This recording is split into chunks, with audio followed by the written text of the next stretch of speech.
welcome inside to League Unlock. My name is Eric. Today is a fun, special, exciting, throw any adjective you want in front of it, kind of day, because we're counting down the 5 best bottom lanes in the history of League of Legends. Not from this year, not from last year, of all time. And things you got to keep account for on this list is we're looking at longevity. Maybe you had these guys had one really dominant split or something. We want to see how long they were at the top of the food chain when it comes to that bottom lane, because synergy is key. And you know, you might have one star player in that bottom lane, but it's when you combine your two forces that they're looked at as some of the most lethal carry threats in that bottom lane, exceeding that laning phase and carrying it to a victory. I'm going to preface this by just getting the cat out of the bag here. Wei Xiao, a lot of people consider still to be one of the best AD carries of all time, and he is. But when you combine it with the bottom lane, we got him finishing just outside on this top 5 that we're looking at. He had FZZF for the majority of his time on World Elite, but the game was so different then. That was basically pre-Season 3, early Season 3. Just feel like the other duo lanes that have come since then, after that, and competed against the world best in and out at every tournament that they're taking part of, they go ahead of him on that list. And there are some guys who have been consistently with the same duo partner or just really had higher highs against higher competition that are on there. So Wei Xiao is not on the list. That might upset some people, and other people might agree. But without further ado, let's get to our list, top 5 bottom lanes of all time. Starting with, believe it or not, number 5. This is the best in the West. It's become a meme now in 2018, but these guys were the best in the West, considered the best bottom lane in the Western scene. We're talking about Zven and Mithy, Origin, G2, and now, yes, 2018 spring with TSM kind of destroyed this mantra that they had with them, because they did struggle a bit, obviously TSM out in quarters. But Zven and Mithy have still been the most consistent bottom lane in the Western scene for the last couple of years. 3 EU LCS titles, 1-time MSI runner-ups, and 3 Worlds appearances. Again, Origin, they got to the semifinals, fantastic run there, and people again meme about the G2 performances at Worlds. But last Worlds, 2017, which is where these numbers are from, yeah, they didn't get out of groups. They would have got out of pretty much any other group, I think. They had the group of death, and you still see they put up some pretty good numbers, especially in that laning phase. They handed RNG their only loss in the group stage, and they had a big lead in their first matchup against them. These guys have been together for 3 years now. There's a reason they were a package deal when they came to North America. Obviously, Mithy had already kind of established himself in Season 3 on Lemon Dogs, and then Niels, before he changed his name to Zven, kind of burst on the scene as that rookie talent and really showcased what he was capable of. He had some fantastic mechanics. That failed flash from Stick tilts me off the face of the earth. But Mithy, obviously a very cerebral player, and Zven, just his raw mechanics have been pretty much unmatched at times in Europe. He completely dominated that scene with G2 and, of course, on Origin. Him and Reckless, far and away the best ADs during that time in EU, except for God-Given. But, I mean, these guys, as a package deal, are a complete force to be reckoned with. They've already competed and showcased their talents on the international stage at MSI and even most recently at Worlds. They performed well. They were good in and outside of lanes. Sven had a few arrogant moments where he got caught out, and his positioning wasn't quite what we were remembering at Worlds and 2018 with TSM. But these guys are still the best in the West and have been throughout the majority of their time together. Another Western team that you could have maybe slid in here is, of course, Rush Hour. We're talking about Afromu and Doublelift. But really, those guys didn't get it done on the international stage. They didn't really have that many opportunities. They only won one LCS title. They had one Worlds performance that was quite underwhelming, I'll say, for CLG, dropping games to the wildcard team in Pain Gaming. Not what you're expecting out of them. They completely dominated, at times, the North American LCS. But again, it only really led to one LCS title when they played together. They did get titles later on separate, but best in the West goes to Zven and Mithy. They're coming in at number 5 on our best bot lanes of all time. Let's keep this train rolling. Move on to number 4. These guys are not from the West, and spoilers, there's nobody else from the West. There's a reason Zven and Mithy, best in the West. They get to number 5 on this spot. These guys, you might think it's too early to put this duo up here. We're talking about Uzi and Ming, who to start 2018 won the LPL Spring Split and, of course, upset King's Own Dragon X in the MSI Grand Finals. Now, you're going to say this is a bit of a recency bias because they've just won these tournaments in 2018, but they've already been together for almost 2 years. They probably should have won LPL Summer and Spring.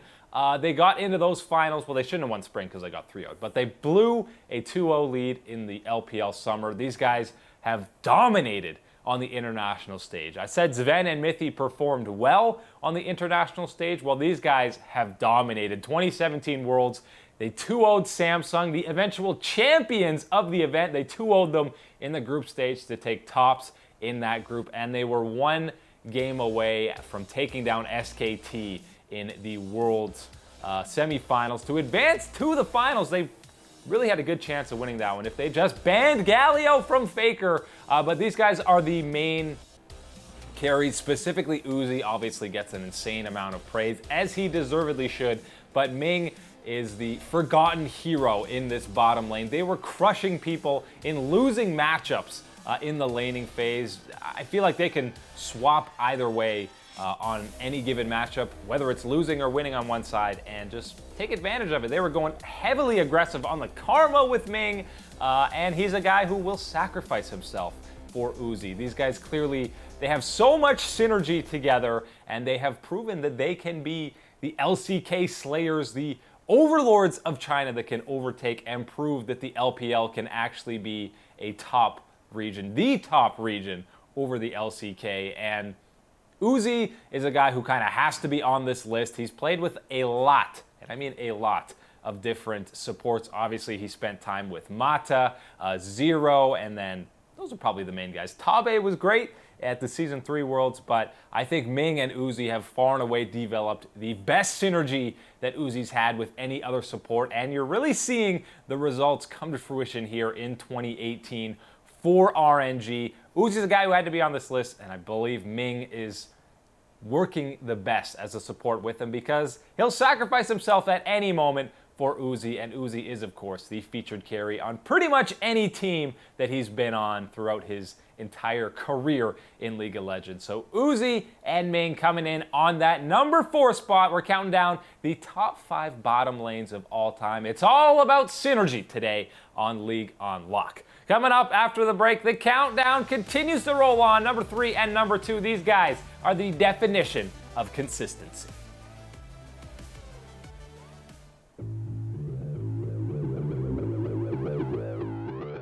We're back on League Unlocked. My name's Eric, and it's a special day because we're continuing the countdown of the top 5 bottom lanes of all time in the history of League of Legends. It's all about synergy, and today I'm all alone, so there is no synergy on the set. There's just synergy between me and between you guys watching. We already did numbers 5 and 4. 5, you had Zven and Mithy, the best in the West, which apparently is now up for debate after questionable starts to 2018, but they still were the best bottom lane in the West for a few years together on G2 and Origin.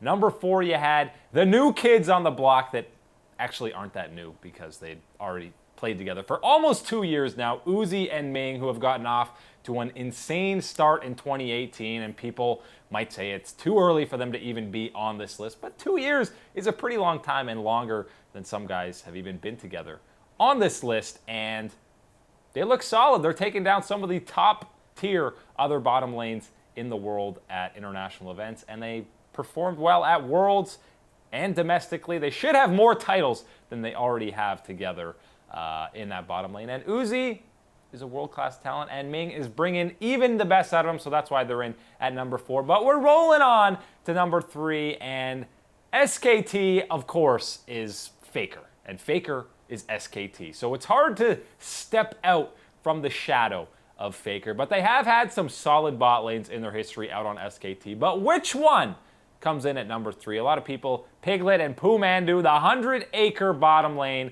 People, they came on, Piglet was kind of torching it up, and he was at times more of a featured carry than Faker in Season 3 at times, but coming in at number 3 for the best bot lane of all time is the current SKT bottom lane, Wolf and Bang. Had to think about for who they had, but Bang and Wolf with all their roster moves, you know, maybe Blank goes in at support, but it is Wolf and Bang. These guys have been the definition of consistency in that bottom lane. We've seen how often Bang can be the featured carry for SKT.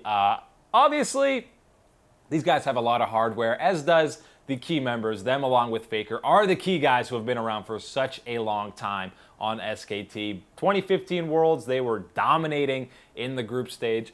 It helps that the entire roster of SKT was absolutely dominating at that event. But for all the attention, accolades, and spotlight that Faker absorbs, these guys, it always seems to be that there's some other big bot lane in the world, usually from Korea, that's getting hyped up coming into an international event. And Bang and Wolf, it's pretty rare that these guys get dumpstered, get destroyed in the laning phase. They're basically the neutralizers in that bottom lane where they're at worst pretty much going to go even, and a lot of the time, especially against, you know, a Western bot lane or a team that isn't basically one of the best bottom lanes in the world, they're going to come out with a pretty sizable lead. And obviously, we've seen Wolf take over games with some key engages, and Bang got pentakills. I mean, whatever the meta suits, 180 carries are the featured threat, as they've been a lot recently in the last couple years. Bang has been an absolute animal.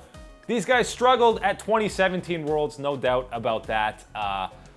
But they've rebounded in 2018, and they are still a bottom lane to be feared, despite struggles of SKT. Historically, I think these guys at times were criminally underrated because of the likes of Marin on SKT, and obviously Faker, and even Blank. Remember, Blank was actually good before 2018. People like to forget that. But Wolf and Bang have been the rocks in the bottom lane for SKT. They deserve a lot more credit for the incredible success and basically starting up this dynasty that SKT's had, or continuing the dynasty that was set by the likes of Piglet and Pumandu in the bottom lane for SKT. It just, in Season 3, again, the competition was much less what it is nowadays and has been for the last couple of years. And I mean, Bang and Wolf have been on SKT longer than Piglet and Pumandu in that bottom lane. And again, you thought this might be the downfall of them coming into 2018 after they struggled in 2017, but they have rebounded pretty well. They've looked decent. They were not the glaring weaknesses for SKT to start 2018, and you expect them to still be on this roster for a long time to come, because they are and continue to be a force to be reckoned with. They're coming in at number 3, your boys, Bang and Wolf. Let's head to the top 2.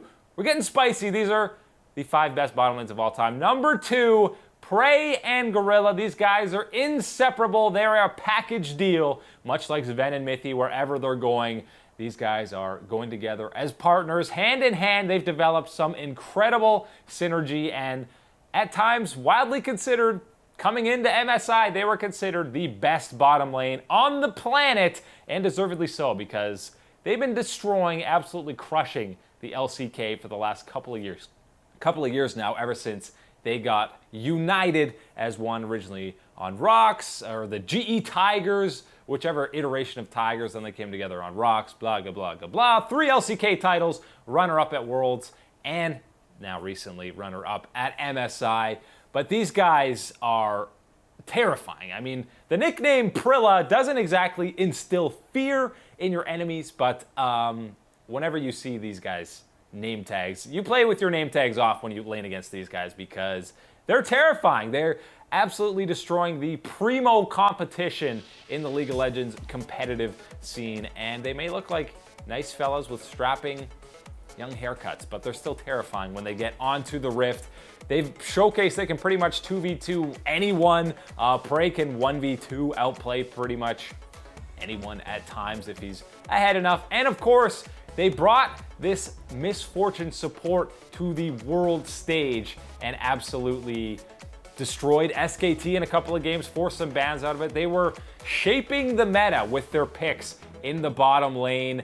And Prey alone, you've got to give so much praise and credit to, because it looked like his career was going to be done. People were saying he was washed up. This guy's been playing since pre-season 2 and was a superstar AD carry, the all-star AD carry out of the LCK way back in season 2. Had a bit of a lull after Najin Sword had their downfall in the LCK, but he came back, rebounded, and really got back to the top of the height, the apex, if you will, of AD carry competition, and is now, again, at the top of that world, along with Gorilla. These guys, if you were to sign a bottom lane, pretty much any team in the world, you're willing to use up 2 import slots on these guys. They've faced almost different generations of talent in that bottom lane, and if not for SKT, as I'm sure many other Korean teams could say, if not for SKT, these guys would have a lot more titles under their belt. And for all the memes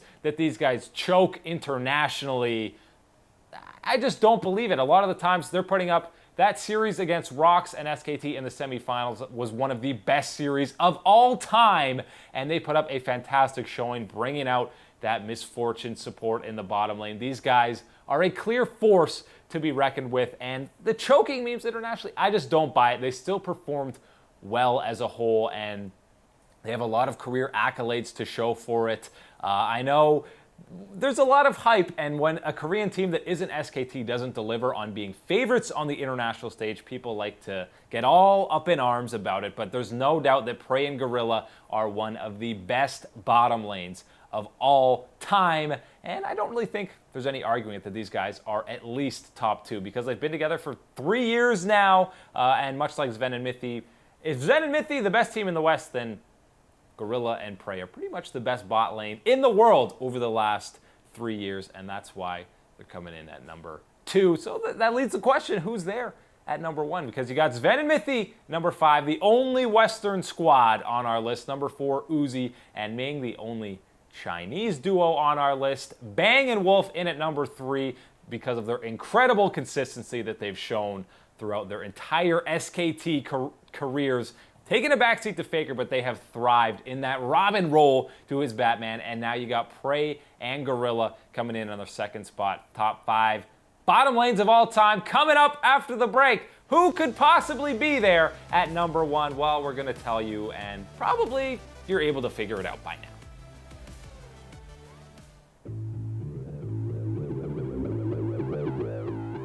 Hello friends, and welcome back to League Unlock. My name's Eric, and today is a lovely, wonderful time because we are counting down the best bottom lanes of all time. Perfect synergy, peanut butter and jelly, salt and pepper, and Yasuo's feeding in your solo queue game. These are all things that go hand in hand. They have intrinsic, synergistic meanings, which is something you have to have with your bot lane duo, which is something that everyone on this list has had so far. Coming in at number 5, we had Zven and Mithy, the best in the West. Number 4, we were looking at Uzi and Ming, who are kind of new kids on the block, but still been together for a long time and have put up some fantastic results for their LPL squad, RNG. Number 3, it's not the 100-acre bottom lane, it's the new kids. Not the new kids on the block. Again, they've been around 3 years on SKT. Bang and Wolf deserving of that number 3 spot, and Prey and Gorilla, who consider right now the best bottom lane in the world, but I think Uzi and Ming can definitely make a case for it. Prey and Gorilla out of King Zone, and we have arrived. Here it is, the number 1 duo lane of all time. You can probably figure out who it's going to be because they haven't been on the list yet. And I prefaced this entire list at the start of the show by saying it's about longevity, and just basically that's one of the main criteria here, which is why someone like Wei Zhao was not on this list, which is slightly contradicting to the next crew on our list, because they were only together for a couple of years, but their level of dominance in probably the most competitive era in the LCK is why we have them coming in at number 1. It's the guys who will make you cry, Imp and Mata of MVP Ozone, Samsung Ozone, Samsung White. They went through so many different roster iterations, and what makes these guys interesting is because they struggled early on when they played together. They couldn't get over the hump that was their sister team on Samsung. They couldn't beat them in the playoffs before just doing it right before Worlds, where they really just turned it around and put together one of the most dominant Worlds runs in recent history, probably of all time. I'm going to go ahead and say they had the most dominant Worlds run of all time. These guys were absolutely styling on kids at 2014 Worlds, and the competition was just at another level at that tournament, and really in the LCK. This is the only year that SKT was unable to qualify for Worlds since they were able to qualify. This 2v2 outplay is one of the greatest 2v2 outplays of all time. And the fact that they basically helped deny SKT a spot, they 3-0'd them in a tiebreaker to qualify for Worlds. And then we all know how they completely... The only reason TSM, by the way, got a win in this series is because they were basically trolling in that quarterfinal matchup. And they were clobbering the likes of Starhorn Royal Club. The sheer level of dominance that they were putting in that bottom lane was otherworldly. Obviously, Mata is one of the best players of all time, and his vision control, that combined with Dandy and just his overall smarts and League of Legends IQ, to coin it, steal a term from other sports, was off the charts, continues to be off the charts. Imp had some fantastic trash talking. He got 2 pentakills in that Worlds group stage on Twitch and Vayne, and we historically said he was going to make Deft cry again, and this time he hoped it wouldn't be him. They had fantastic styles on and off the Rift, but they were undisputed the best bottom lane in the world for a pretty extended period. Obviously had a fantastic rivalry with their sister bottom lane in Deft and Heart for Samsung Blue, but they really just showcased at their peak what they were capable of, and it's too bad that the Korean exodus of 2015 happened with so many of these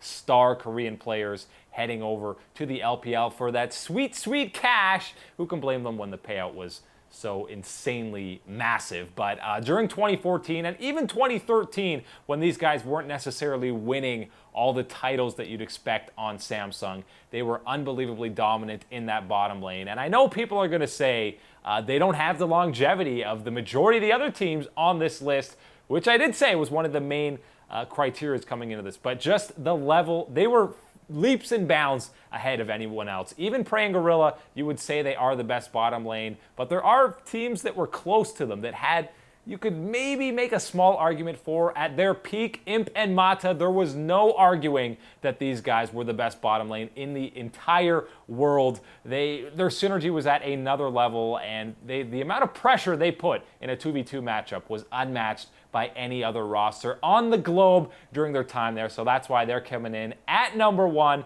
Top dogs, the best bottom lane of all time, better than anyone on SKT or the likes of Kingzone or Longzhu, who historically had been dominating the LCK. 2014 was the prime years of the LCK, and these guys were the kings of the bottom lane there, and they are well deserving of that number 1 spot. That's all the time today for League Unlocked. Thank you guys for watching. My name's Eric. We'll see you guys next time.